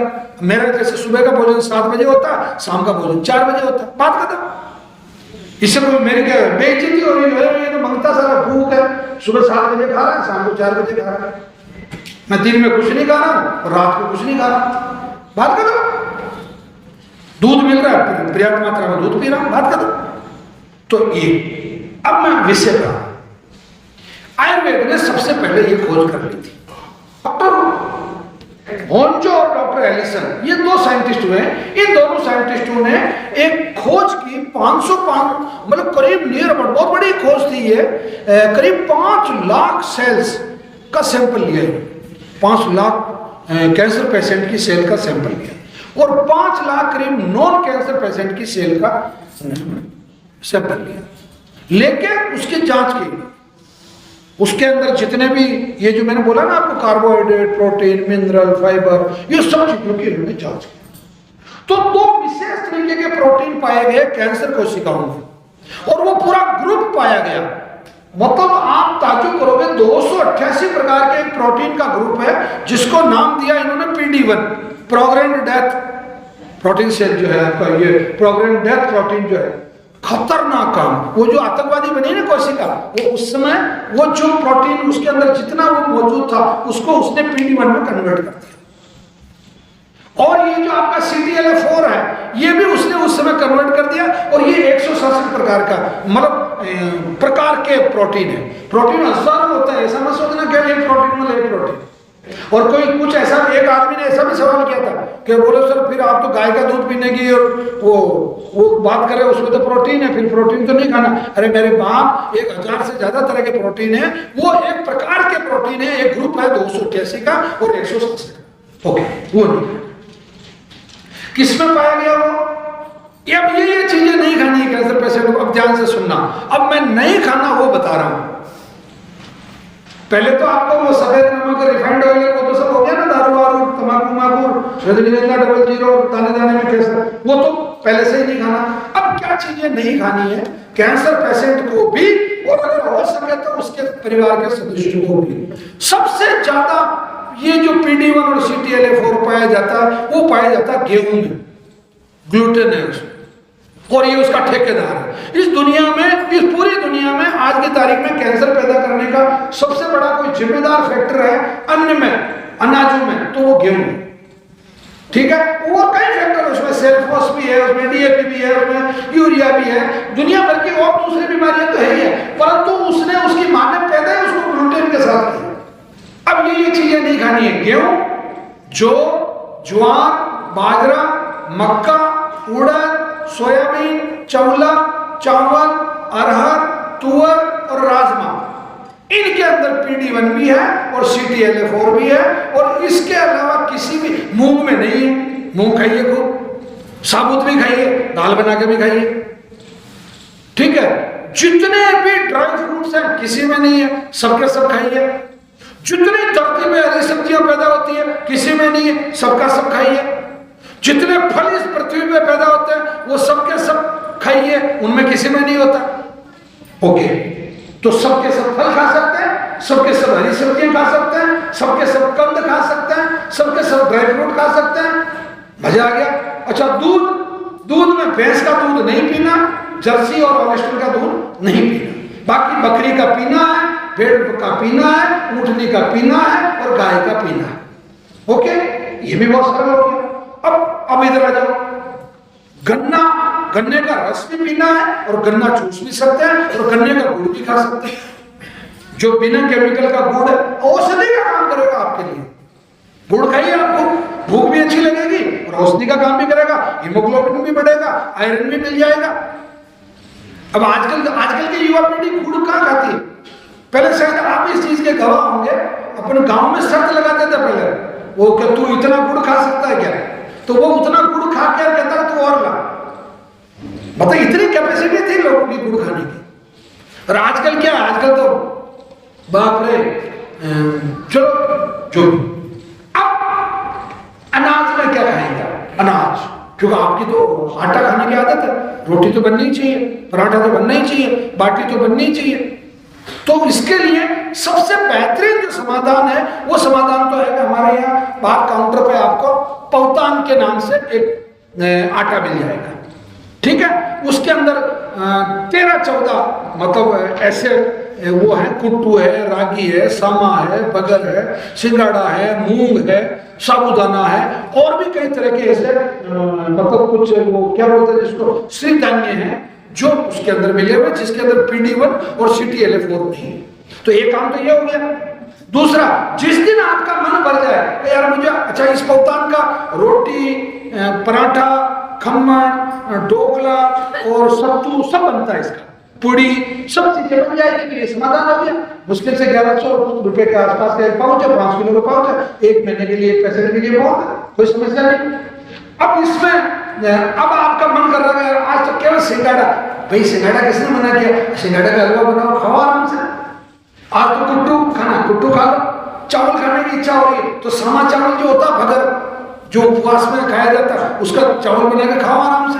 खिचड़ी बनाने की मर्जी हो रही है, आलू के लिए आपको मना किया ही नहीं, आराम से आलू ले लो और कुछ सब्जियों के टुकड़े ले लो और आराम से ठाट से बनाओ ना, इसके साथ आपके साबुदाना के साथ खिचड़ी बनाओ, मूंगफली डालो उसमें, काजू डालो, दाल डालो, मतलब अच्छा शानदार ड्राई फ्रूट डालो, उसमें इलायची डालो, लेवल मजे जिंदगी के। तो इन तीनों साइंटिस्टों ने उस पर काम किया और इन्होंने कहा साहब ऑक्सीजन को अगर सुपर पावर के तरीके से कैंसर के इलाज में अगर उपयोग किया जाए तो कैंसर बहुत जल्दी ठीक है, बहुत जल्दी से। मतलब सीधा सीधा ये है कि मतलब जब 100 दिन लग रहे हैं वो आप 67 दिन में अपना कैंसर खत्म कर सकते हैं अगर आप इस थ्योरी पे काम करें। क्या थ्योरी दी इन्होंने? सबसे पहले इन्होंने एक थ्योरी दी कि सब्जियों का सूप बना के पिए, फलों का जूस बना के पिए, गन्ने का रस पिए, बकरी का, भेड़ का, गाय का दूध पिए, कच्चा पिए, कच्चा मतलब धारोष्ण। फिर वही वो लोग दिमाग में लगाना जो 27वीं मंजिल पे रहते हैं, उनके लिए तो अमूल की थैली है, फिर अमूल की थैली को भी कच्ची पियो, कच्ची पियो, उसको क्यों गर्म कर रहे हो जबरदस्ती, क्यों गैस जलानी? ओके, वेरी फर्स्ट सबसे पहले आते हैं अपन सब्जियों के सूप है। सब्जियों में प्रायोरिटी बता रहा हूं, सबसे पहली प्रायोरिटी पे है आपकी ब्रोकली। ब्रोकली से ज्यादा एंटीऑक्सीडेंट इस धरती पे कोई सब्जी नहीं है। नंबर 2 पत्ता गोभी, नंबर 3 लहसुन, नंबर 4 मेथी के पत्ते, पालक के पत्ते, पत्ते वाली सब्जियां जिनमें आयरन है, फिर गाजर, टमाटर, प्याज, ये इस तरीके से एंटीऑक्सीडेंट जो सब्जियां हैं उन सब्जियों का सूप बनाना है, मिट्टी के बर्तन में बनाना है, पेशेंट को खुद को बनाना है, ज्यादा दादागिरी और रौब नहीं गांठना है। हाँ मैं तो बीमार हूं, नहीं क्यों भाई, बीमार किसने किया आपको? भाई आपने गलतियां की ना, तो नहीं, इसके पीछे में एक साइकोलॉजिकल कारण है। कैंसर पेशेंट जितना अधिक व्यस्त रहेगा उतना जल्दी ठीक। ये भी थ्योरी, इस थ्योरी पे भी मैं आ रहा हूं। ओके, तो आपने सब्जियों का सूप बना लिया, उसमें इलायची डाल दी, लौंग डाल दिया, काली मिर्च डाल दी, मस्त बनाया एकदम। साला मतलब घर वाले छीन ले उसको, यार थोड़ा मेरे को भी पीने दे यार। और मिट्टी के बर्तन में, क्योंकि डॉक्टर राजीव भाई दीक्षित ने भी इस पर काफी काम किया, हम लोगों ने भी काम किया, कई साइंटिस्टों ने और काम किया कि आप अगर प्रेशर कुकर में अगर कोई चीज बनाएंगे तो 94% उसके जो पोषक तत्व है वो खत्म हो जाएंगे और केवल 6% ही आपके पास बचेंगे। आप अगर लोहे की कढ़ाई या स्टील की कढ़ाई में बनाते हैं तो आपका नियर अबाउट मतलब 50% खत्म हो जाएगा, 50% बच जाएगा। परंतु आप अगर मिट्टी के बर्तन में अगर बनाते हैं तो आपका केवल 6% खत्म होगा, 94% बच जाएगा। इसीलिए मैंने वो डायलॉग बताया था क्लास के शुरू में, जो अपनी पत्नी से करे प्यार वो प्रेशर कुकर से कैसे करे प्यार या कैसे करे स्वीकार। और पहले इसका उल्टा था, वो कैसे करे प्रेस्टीज से इनका। तो प्रेशर कुकर तो आपके घर में बीमारियों की जड़ है। ओके, ये माइक्रोवेव ओवन ये आपकी बीमारियों की जड़ है। इवन की मैं तो ये कह रहा हूं कि ये जो छलनी जो है जिससे आप आटा छालते हैं, ये नहीं होनी चाहिए आपके घर में। ये दुश्मन है आपका जितना फाइबर है सब बाहर फेंक रहे हैं आप इससे। मतलब ये बहुत बड़ा। अच्छा, एक अभी एक डॉक्टर PhD है वो, और अभी थोड़े दिनों पहले एक पॉडकास्ट सुना था मैंने उनका, क्या कमाल की बात बताई उन्होंने।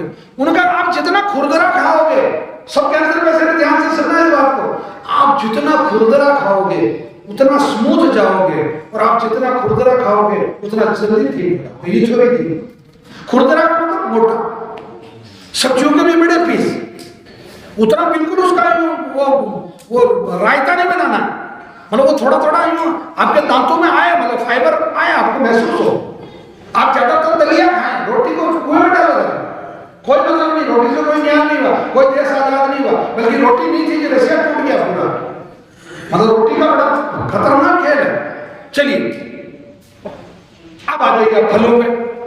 फलों में सबसे टॉप प्रायोरिटी पे जो आपका फ्रूट है वो है आपका शरीफा, सीताफल। नंबर 2 पे है ड्रैगन फ्रूट। गजब की एंटी कैंसर प्रॉपर्टी है उसमें। नंबर 3, ये जो फिर पीले रंग के जो फल हैं जिनका छिलका पीला है, आम भी उसी में है, विटामिन सी वाले, वो हो गए। फिर आप आगे आ जाइए, जिन और भी जो जैसे एप्पल है, जैसे पपीता, बहुत अच्छा फल है। और फलों के बारे में एक काम करें, फलों का जूस बनाएं, और जूस का जो समय है वो सुबह 5 बजे से दोपहर के 2 बजे तक है, और सूप का जो समय है दोपहर के 2 बजे से शाम के 6 बजे तक। यानी कि आयुर्वेद कहता है सुबह छाछ, दोपहर को दही और शाम को दूध। सेम वही यूनिवर्सिटी के आपका, वो आपको इस तरीके से पढ़ा। अब आपको ये जूस पी लिया, गन्ने का रस पर्याप्त मात्रा में पिए, बकरी, भेड़ और ऊँटनी का ये पर्याप्त मात्रा में दूध पीना आपको, ठीक है। अब एक रेस्पिरेटरी सिस्टम है आपका, जिसमें इन्होंने इस नोबेल प्राइज में इस रेस्पिरेटरी सिस्टम का बहुत बड़ा योगदान था। आपको 3 एक्सरसाइज पर डे करनी है कैंसर पेशेंट को। अगर वो ये 3 एक्सरसाइज करने को तैयार नहीं है तो वो काउंटर से दवाई प्राप्त ना करे। नंबर 1, 3 सेकंड श्वास को लेनी है, 3 सेकंड रोकनी है, 3 सेकंड तक छोड़नी है और 3 सेकंड तक बाहर रोकनी है। ये है 10 मिनट की प्रैक्टिस, बहुत इजी वे में। गिन लो ना, 1 2 3, 1 2 3, 3 सेकंड हो गए, 1 2 3 सेकंड हो गए। तो अब श्वास में ले रहा हूं तो अभी श्वास मैंने रोक रखी है, अब मैं छोड़ रहा हूं, अब मैंने बाहर रोक रखी है, बस 1 2 3 1 2 3 1 2 3। इससे इस एक्सरसाइज का कारण है, ये चाहे तो आप अंगूठे पे भी कर सकते हैं, परंतु नहीं, आपके लंग्स खुल नहीं रहे हैं। आपकी एक हल्की एक्सरसाइज भी हो रही है और आपके लंग्स पूरे खुल रहे हैं। आप जब इस पोजीशन पे होते हैं तो आपके पूरे फेफड़े खुले हुए होते हैं, और इस पोजीशन पे पूरे फेफड़े मतलब सिकड़े हुए होते हैं। तो 10 मिनट कर लोगे ना ये तो है क्या, कोई मुश्किल है? दूसरा करना आपको अनुलोम विलोम करना, ठीक है। राइट से शुरू करो, जिससे खींच रहे हो दूसरे से छोड़ो, दूसरे से ही ले, उससे छोड़ो, उससे मतलब ए से ले, बी से छोड़ो, बी से ले, ए से छोड़ो, ए से ले, बी से छोड़ो, सीधा सा फॉर्मूला। जिस गति से ले रहे हैं सर उसी गति से गति क्या, फुल, बहुत अच्छी बात है। फुल मतलब उसमें भी ये क्या कहते हैं उसको, एक तरह से अराजकता आ जानी चाहिए, मतलब यूं मैं जैसे कर रहा हूं,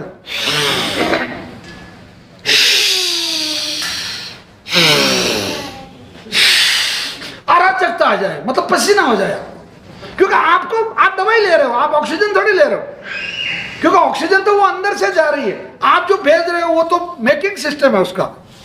आप नाइट्रोजन ले रहे हो, आप फास्फोरस ले रहे हो, आप मतलब कई तरह की गैसें आप अंदर, कार्बन डाइऑक्साइड ले रहे हो, कार्बन मोनोऑक्साइड ले रहे हो, सल्फर डाइऑक्साइड ले रहे हो, गैसें तो कई जा रही, परंतु फेफड़े उसको ऑक्सीजन में कन्वर्ट करके आपके वहां तक भेज रहे। और तीसरी प्रैक्टिस जो हर कोई कर सकता है, और वो कर, ये भी मैंने सेकंड बताई 10 मिनट। थर्ड जो प्रैक्टिस है वो है आपकी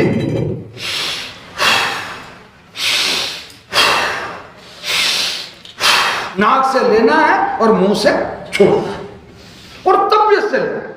अच्छा, बीच में अगर आप ब्रेक डाउन हो रहे तो थोड़ी देर रुक जाओ ना, क्या तकलीफ है, पर करना है, बिल्कुल करना है हर हालत। आप किसी परीक्षा में बैठने जाते हैं ना, तो उस परीक्षा के प्रश्न पत्र पे कुछ चीजें लिखी होती है। सबसे पहले ऊपर लिखा होता वो मतलब किस कक्षा का पर्चा है, तो आपके उस पर्चे पे लिखा हुआ है कक्षा कैंसर, विद्यालय का नाम श्री नवग्रह आश्रम सेवा शास्त्र, टीचर का नाम हंसराज चौधरी, इधर लिखा हुआ था पूर्णांक। अब ध्यान से सुनना इस बात को, पूर्णांक लिखा हुआ 100, और प्रश्नों की संख्या आपने पलट के देखी तो 100, और एक लाइन उसके नीचे और लिखी हुई कि प्रत्येक प्रश्न का उत्तर देना अनिवार्य है और प्रत्येक प्रश्न का 1 अंक है। समझ में आ गया? अब उसमें शुरू के 33 प्रश्न जो है, 33 क्वेश्चन, वो है परहेज के संबंधित। ठीक, क्या कैंसर पेशेंट तंबाकू खा सकता है? नहीं, एक नंबर आ गया। हाँ ना में उत्तर देने के वाला। क्या कैंसर पेशेंट गेहूं खा सकता है? नहीं। क्या गेहूं में ग्लूटेन होता है? हाँ। समझ में आ गई? परहेज। क्या कैंसर पेशेंट राजमा खा सकता है? नहीं। क्या कैंसर पेशेंट मूंग खा सकता है? हाँ। 33 प्रश्न आपने सही कर लिए, 33 नंबर आ गए, 3rd डिवीजन पास हो गए, नहीं मरने की गारंटी। हाँ बिल्कुल ईमानदारी से कह रहा हूं। आप केवल परहेज कर लो, अगर आपके कैंसर से डेथ हो जाए तो मैं मेरा सिर मुंडवा लूंगा। इतना कॉन्फिडेंस है मेरे को, 12 साल में जी मैंने तपस्या की, मुझे विश्वास है कि मेरा परहेज भी बहुत ताकतवर है, क्योंकि ये मेरा परहेज नहीं है, नोबेल प्राइज जिन लोगों को मिला उनका परहेज है। मैंने तो केवल इन चीजों को संकलित किया, या मेरे जो आयुर्वेद के ग्रंथों में जो चीजें हैं उनको मैंने वापस खंगा लिए, उनका संस्कृत से हिंदी में लेके आया और हिंदी से सरल भाषा में लेके आया हूं। क्योंकि ये एक बहुत बड़ा सौभाग्य की बात है कि मैं साइंस से भी हूं और आयुर्वेद से भी। अधिकतर लोग या तो आयुर्वेद से थे या साइंस से थे। साइंस वाले आयुर्वेद को यूं करते हैं और आयुर्वेद वाले साइंस वालों को यूं करते हैं, तो ये यूं करने में रह गए, इसलिए सफलता नहीं मिली। और सफलता यहां इसलिए मिली कि दोनों मिल गए। और दोनों क्या है यार, एलोपैथी छोटी बहन है और आयुर्वेद बड़ा भाई है। कोई मतलब लड़ाई थोड़ी है। अब मैं आपके अगर खून की जांच करवाने के लिए कहूंगा तो मैं नहीं कहूंगा आप सीबीसी करवा के लाओ, तो हमारा आयुर्वेद का तो कोई लेबोरेटरी नहीं, कहां से सीबीसी करवा के लाऊंगा? तो वो तो वाजिब बात है। और कहां ऐसे वैद्य मिलेंगे जो देख के कह देंगे कि तुम्हारा हीमोग्लोबिन इतना या तुम्हें ये कैंसर है। चलिए नंबर 2, फिर 33 प्रश्न है आपके, बताओ आस्था के। क्या आपने नवग्रह आश्रम के YouTube पे किसी ठीक हुए पेशेंट का वीडियो देखा? हाँ।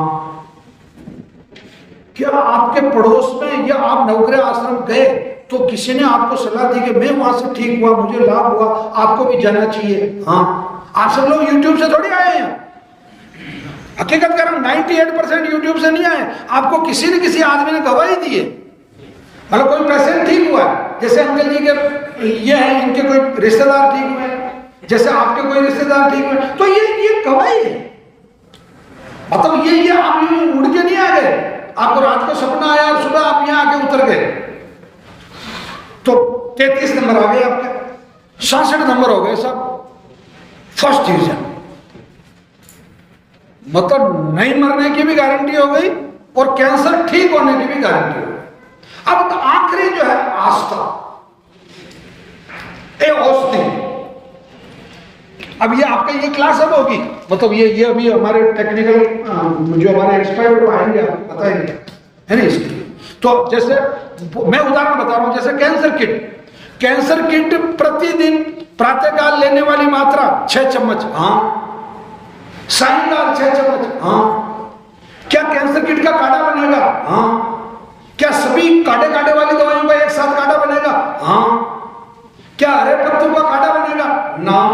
हरे पत्तों का क्या बनेगा? जूस बनेगा? हाँ। मतलब ये जो चीजें हैं वो सामान्य तरीके से। अब आपके 99 नंबर हो गए, गोल्ड मेडलिस्ट। वो लोग गया ना कैंसर तो। दूसरा, एक आप पढ़े लिखे लोग, ये तो नवरात्रा चल रहे थे भाई, इसमें तो आप लोगों ने बहुत अध्ययन किया होगा या आपने पाठ किए होंगे। ओम ऐं ह्रीं क्लीं चामुंडाय विचे नमः, ओम ऐं ह्रीं क्लीं चामुंडाय विचे नमः, जय श्री कृष्ण, जय श्री कृष्ण, वाहेगुरु वाहेगुरु वाहेगुरु। आप जिसका भी नाम लोगे वही देवता तो आपको न्याय करेगा। आवर्तन नाम मंत्र अस्ति, आवर्तन ही मंत्र है, रिपीटेशन इज द मंत्र, दोहराव ही मंत्र। ठीक, आप ओम ऐं ह्रीं क्लीं चामुंडा करोगे तो कौन मदद करेगा? चामुंडा मदद करेगी। राधे राधे राधे राधे कौन मदद करेंगे? कृष्ण मदद करेंगे। राम राम राम राम राम राम कौन मदद करेंगे? राम मदद करेंगे। वाहेगुरु वाहेगुरु कौन मदद करेंगे? वाहेगुरु। अब आप दिन भर अगर कैंसर कैंसर कैंसर कैंसर की माला जपोगे, जैसे वो भाई साहब जप रहे थे उनके पिताजी के सामने, और आप भी अपनी पत्नी के सामने, आप अपनी माँ के सामने, आप अपनी माँ के सामने, पड़ोसी अपने पड़ोसी के सामने, वो 2 कोटी का दामाद, वो काली टंकी की हीरो होंडा वाला जो छल्ला घुमाते हुए आपके घर पे बैठ गया, विमल खा रखे, क्या हुआ? सासू माँ को कैंसर हो गया क्या? खुद की माँ को कभी जिंदगी में उस हरामी ने माँ नहीं कहा उसको, है ना। और वो मम्मी जी पापा जी, आजकल मम्मी जी पापा जी बहुत ज्यादा बड़ी रिश्तेदारी हुआ, वो भी वो कैंसर का जप कर रहे हैं, और आप भी दिन भर कैंसर का जप कर रहे हो, और मान लो कैंसर सिद्ध हो गया तो उसने कहा तथास्तु बेटा खुश रह दो, या तेरी मनोकामना पूरी, अब रात को नहीं जागना पड़ेगा, के पास नहीं बैठना। ये बहुत बड़ा प्रयोग है। कैंसर को जितना कम याद करोगे, जितना कैंसर को भूलोगे, तो भूलने के तरीके मैं बता रहा हूं। आप ये भी कह सकते हैं साहब क्या पागल की तरह बातें कर रहे हो, वैसे दिमाग खराब हो गया, आप यहाँ थोड़ा सा 2 फीट ऊपर क्या बैठ गए, मतलब कैंसर भूला जा सकता है क्या? मैं कह रहा हूं कैंसर भूला जा सकता है। आप अगर पढ़ने जाते हैं तो पढ़ने जाइए, आप खेत में खेती का काम करते हैं तो खेती का काम कीजिए, आप अगर पिक्चर देखने का शौक है तो पिक्चर देखिए दिन भर, आपको अगर डांस का शौक है तो आप डांस करने जाइए, आप अगर ड्राइविंग करते हैं तो आप ड्राइविंग कीजिए, आप अगर कोई मतलब सोशल मीडिया का कोई मतलब काम करते हैं, आप यूट्यूब वीडियो बनाते हैं, आप वीडियो बनाइए, आप नाचिए, आप गाइए, आप प्रसन्न रहिए, आप खेत में जाइए, शादी विवाह में जाइए, कहीं कथा हो रही कथा में जाइए, संघ की शाखा लग रही शाखा में जाइए, मतलब आप अपना एक बार ये खाट छोड़ दीजिए, कैंसर आपको छोड़ दे। ये बिल्कुल मेरा व्यक्तिगत अनुभव है, मैंने हजारों नहीं लाखों रोगियों पे इस बात का परीक्षण किया कि वो रोगी जल्दी ठीक हुए या निश्चित रूप से ठीक हुए जिन्होंने कैंसर को अपना गॉडफादर नहीं माना। मतलब कैंसर आपके कंधे पे बैठा है, आप झटक दीजिए उसको, और उसका काम वो गला कितना दूर है, पकड़ तुरंत पकड़ देगा। कैंसर को पालना नहीं है, कैंसर को धुतकारना है दूर, और जितनी शक्ति लगा सकते हैं, जितना फोर्स लगा सकते हैं उतना फोर्स आपको लगा। ऐसे 2-4 रिसर्च पेपर आपको बता रहा हूं जो आपकी चिकित्सा का एक हिस्सा है, ठीक है। ये पहला रिसर्च पेपर मैंने उठाया है, ये वर्ल्ड कैंसर रिसर्च जर्नल में WCR में 2021 में छपा है। ये ऑन्कोबायोम और व्यक्तिगत कैंसर चिकित्सा मिथक या वास्तविकता। ऑन्कोबायोम होता है आपके शरीर में रोग प्रतिरोधक क्षमता अगर है, और उसके खास तौर से जो 2 चीजें जो इसमें विशेष तौर से प्रतिरक्षा और सूजन, स्वेलिंग। अगर आपकी आंतों में स्वेलिंग है, आपकी बड़ी आंत में स्वेलिंग है, छोटी आंत में स्वेलिंग है, आपके गट एरिया में अगर स्वेलिंग है, तो वो एरिया जो कमजोर हो रहा है, उस कमजोर एरिया में कैंसर सबसे पहले पनपेगा। और अगर उसमें स्वेलिंग है तो कैंसर को ठीक होने में बहुत ज्यादा समय लगेगा अगर स्वेलिंग है तो। ये जो रिसर्च है ये मैं आपको बताना चाह रहा हूं, ये है जीव विज्ञान और जैव प्रौद्योगिकी विभाग, पाविया विश्वविद्यालय, इटली। बताइए इटली के ये जो 10 साइंटिस्ट हैं उन्होंने ये रिसर्च की है, और इसका जो सार निकला वो मैं आपको बता दूं। प्रतिरक्षा प्रणाली कमजोर होने पर auto immune neuro disease, swelling, ऑन्कोफिजिकल बीमारियां होती है, खास तौर से कोलोरेक्टल कैंसर। मतलब आंत का जो कैंसर होता है, पेट की आंतों का जो कोलोरेक्टल जो कैंसर है, उसके अंदर सबसे बड़ी जिम्मेदार कौन होता है? आपकी रोग प्रतिरोधक क्षमता। इसको कैसे बढ़ाएंगे? आपका ये जो रक्त शोधन है वो आपका बढ़ाएगा, ठीक है। आपकी जो प्रतिरक्षा दवाई है वो आपकी बढ़ाएगी। अब जिन लोगों को कैंसर नहीं है वो लोग कृपया आज से ही इस बात का ध्यान देना शुरू करें। मैं बहुत कंफर्मली कह रहा हूं आपको, क्योंकि कैंसर जो ट्रांसफर होने का जो रीजन है उसमें एक रीजन जो है आपका जेनेटिक कैंसर है, ठीक है। जेनेटिक यानी कि खानदानी परंपरागत तरीके से पारिवारिक, उसका एक सबसे बेस्ट तरीका है बचने का कि आप यहाँ से रक्त शोधन ले जाएं हमारे काउंटर से। 4 महीने की आपको लेके जानी है, 4 महीने तक 4 चम्मच सुबह 4 चम्मच शाम को लेना है। आपका 120 दिन कंप्लीट हो गए। आरबीसी की उम्र कितनी थी? 120 दिन। आपने टोटल पूरे ब्लड को प्योरीफाई कर लिया, मतलब अब आपके ब्लड में कैंसर नहीं बचा, तो आगे जो मांस बनेगा वो भी प्योर से बन जाएगा। आगे से जो फिर रक्त मांस मज्जा, वो जो मैंने धातु बताई थी वो वैसा हो जाएगा, तो आप जेनेटिक कैंसर से भी बच जाओगे। और भी बीमारियां होगी, जैसे चश्मा लगता है वो हटेगा, उसमें फायदा होगा, या और भी बाल झड़ते हैं उसमें भी फायदा होगा। तो आपको रक्त शोधन ले लेना चाहिए, मेरा ऐसा मानना है। अब रिसर्च नंबर 2 है कि नींद की गुणवत्ता में सुधार कैंसर रोगियों के लिए एक साहित्यिक गैर फार्माकोलॉजिकल पर समीक्षा, हस्तक्षेप एवं रिसर्च। साहब ये वर्ल्ड कैंसर रिसर्च जर्नल में कब छपी है? 2023 में 10वें महीने में। ठीक है, नींद कैंसर का इलाज है। नींद, कल्पना करो, जितना अधिक सोओगे, इसका मतलब दारू में की नींद नहीं निकालनी, मतलब जितना अधिक आप सोओगे। सोने का क्या रीजन बताऊं मैं आपको? ये छोटे बच्चे ज्यादा नींद निकालते हैं, बहुत तेजी से ग्रोथ होती है उनकी, क्योंकि उनका जो सेल्स डिवीजन है, जो डिवीजन है, जो कोशिकाओं का बढ़ने का जो क्रम है, वो बहुत तेजी से होता है। ठीक है, अब सुनिए इसमें आप, लेवेंडर, एक परफ्यूम आती है लेवेंडर, लेवेंडर ऑयल आता है, और इसको एक पर्टिकुलर एक टेक्निकल शब्द है ओरोमा थेरेपी। ओरोमा थेरेपी यानी कि ओरोमा थेरेपी का मतलब आप सुगंधित तेल कैंसर पेशेंट के शरीर पे मालिश करें। सुन रहे हो? उसमें ये तो बहुत महंगा आता है, तो इस चक्कर में मत पड़ना। ये लेवेंडर में अपने तो गुलाब है या चंदन है या ऐसा कोई ले लेना, और ले पाओ तो ले लेना। लेवेंडर ऑयल शाम को तकिए पे 2-3 बूंद डाल दो या पेशेंट के बॉडी पे मसाज कर दो, सुबह 6 बजे तक नहीं उठेगा, और इतनी गहरी नींद आती है। मैंने खुद पे मेरे पे ये प्रयोग किया, इसलिए संगीत, मालिश और नींद, नींद की गुणवत्ता को कैसे ठीक होने में लाभ होगा, ये इस पर रिसर्च हुई थी।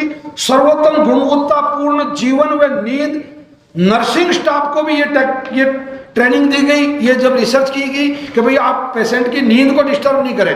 पेशेंट अगर सोए, और मैं आपको भी कह रहा हूं, अगर पेशेंट को नींद आ रही है तो उसमें उठा के दवाई देने की जरूरत नहीं है। वो 1 घंटे बाद उठता है, 1 घंटे बाद दे दो उसको, कोई तकलीफ नहीं। सुबह की दवाइयों का जो आपका फॉर्मूला है, सुबह 6 बजे, मतलब 5 बजे से, बल्कि 4 बजे से दोपहर के 2 बजे तक पहला स्पेल हो गया, और 2 बजे से शाम के 6 बजे तक दूसरा स्पेल हो गया। और शाम को कैंसर पेशेंट को 8 बजे सोना ही सोना है। 8 बजे बाद अगर कोई कैंसर पेशेंट जगा हुआ है तो वो अपना कैंसर ठीक नहीं करना चाहता, उसको सोना। ये रिसर्च है, मैं मेरी तरफ से वो डीन पटेल ही नहीं कर रहा हूं। चलिए तीसरी रिसर्च, दुनिया भर में कैंसर अनुसंधान का हालिया परिदृश्य, ग्रंथ सूची और नेटवर्क विश्लेषण। इसमें 5 चीजें खासतौर से निकल गया। ऐसा इन्होंने एक लिस्ट बना दी, पूरे दुनिया के कैंसर पे रिसर्च करने वाले लोगों ने एक लिस्ट बनाई है बेटा। पहला इसमें है धूम्रपान, समझ में आ गई? बीड़ी, सिगरेट, हुक्का। दूसरा शराब। तीसरा निष्क्रियता, निठल्लापन कैंसर पैदा करने में बहुत बड़ा जिम्मेदार है। निठल्ला बैठे रहोगे तो पिज्जा मंगवा के खा लिया, बर्गर मंगवा के खा लिया, टेरी मेरी कर ली, कुछ भी उल्टा सीधा कर लिया, ये निठल्ला। आप अगर एक्टिव है तो आपको कैंसर नहीं हो सकता। जैसे इसका उदाहरण है, ये सर अंकल बैठे हैं, वो बैठे हैं। आप जब तक सक्रिय थे तो कैंसर तो क्या साला बुखार ही पास में नहीं आई, और आप निष्क्रिय हुए और वो कंधे पे आके बैठ गए। ओके। तीसरा आर्थिक स्थिति। आर्थिक स्थिति जिसकी बहुत, इसका उल्टा ध्यान से समझना, जो बहुत ज्यादा संपन्न है उसको कैंसर होगा। ये इस रिसर्च में है। गरीब को कैंसर कम होता है, अमीर को ज्यादा होता है, क्योंकि वो कुछ भी उल्टा सीधा है। रजनीगंधा डबल जीरो का पाउच कितने रुपए का आता है? कोई तो खाता होगा यार, इतने बुरा हरिश्चंद्र तो मत बनो। कितने का आता है आजकल? 10 रुपए का। रजनीगंधा डबल जीरो दोनों मिल जाता। 25 का यार दादा, अपडेट करो अपने आप को। अरे हाँ, कोई बात नहीं। उस जमाने में आपने जब प्यार किया था, जब 100 रुपए में सूट आ जाता था, आजकल 1000 रुपए लगता है। ठीक है, तो 25 रुपए का रजनीगंधा डबल जीरो, और दिन में 4 बार खाएगा तो 100 रुपए मेरे पास तो है नहीं, मैं किससे खाऊंगा? अच्छा, मेरी एक किताब है सब, इस आयुष्मान भव में मैंने लिखा है खुला, ओपनली आप पढ़ सकते हैं। मैं तो अगर झूठ बोल रहा हूं तो आप इसमें मिलेगी आपको, कि इसमें एक प्रश्न दिया मैंने कि गरीब का कैंसर जल्दी ठीक होता है या अमीर का? और उसका उत्तर है गरीब का। क्यों? क्योंकि अमीर के पास तो कीमो और रेडिएशन के दुनिया भर के नाटक करने के लिए पैसे होते हैं, और गरीब के पास कुछ नहीं होता, केवल आत्मविश्वास होता है और औषधि होती है सस्ती वाली, और वो लेता और ठीक। ये सच्चाई, और मेरी उस चीज को इस रिसर्च ने भी कंफर्म किया। ओके।